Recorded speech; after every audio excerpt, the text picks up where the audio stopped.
Everyone আসসালামু আলাইকুম। আমি দেখেন আসছি এখন 9টা বাজতেছে সকাল। লাইভে আসছি যে 9টার ভিতরে দেখেন আপনারা পূর্ব পাকুড়িয়া সোনারঘাটের লাগাই পূর্বে দেখেন ব্রিজে আছি। এখন পর্যন্ত 9টা বাজতেছে, কোনো মানুষ নাই।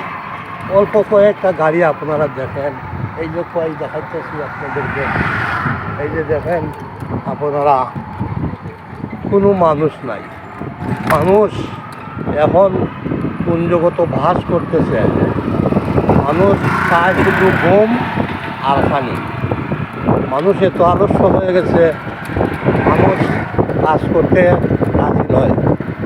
কিন্তু তাদেরকে যদি কেউ তাদের মুখখানি উঠাই দেয়, মানুষ অত্যন্ত আরাম পায়। আপনারা দেখেন এই যে 9টা বাজতেছে, এখন পর্যন্ত মানুষ নাই। আপনারা দেখেন মানুষ এত আলস্য হয়ে গেছে, আপনারা প্রত্যেক সময়ই দেখবেন। কিন্তু এই যে রহমতের হাওয়া, মানুষ গায়ে লাগাইতে রাজি নয়।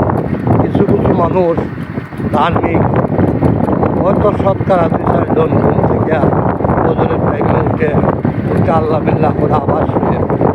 কিন্তু অনেক মানুষ, অনেকে ভাবিদার, কিন্তু আপনারা ফলো করে দেখেন কিন্তু নমাজ, রোজা এবং আমল, আখলাক, মানুষের সাথে আচরণ ভালো করার মতো মানুষ আপনারা দেখবেন খুবই কম। কিন্তু আপনারা প্রত্যেক সময়ই খেয়াল করে দেখবেন, যারা একটু শিক্ষিত, চাকরি করে, তারাই এই সময়টারে প্রাধান্য দেয়। এবং আপনারা খেয়াল করে দেখবেন কিছু আদর্শ লোক আছে, তারা না অন্যজনের হাতে পায়ে থাকবে এবং মুখের পায়ে চাইয়ে থাকবে।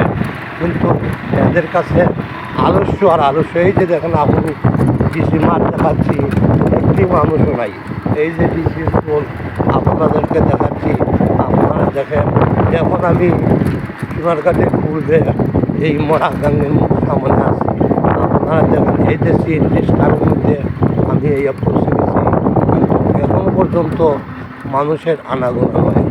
কিন্তু মানুষ কেমনে তাদের অভাব দূর করত এবং কেমনে আল্লাহকে রাজি খুশি করত, এই দিকে মানুষের কোনো চিন্তাই নাই। মানুষ চায় শুধু কেমনে কারে ঠকাইতো, মারত এবং কারে কষ্ট দিত। এই হলো মানুষের। এই আমি বাজারের মধ্যেই বলছি। আপনাদের এই যে শ্রমের কয়েকটি মানুষ, তারা আপনারা দেখবেন কোনো মানুষ নয়। এই যে শ্রমের কয়েকটা মানুষ। ধন্যবাদ। আসসালামু আলাইকুম।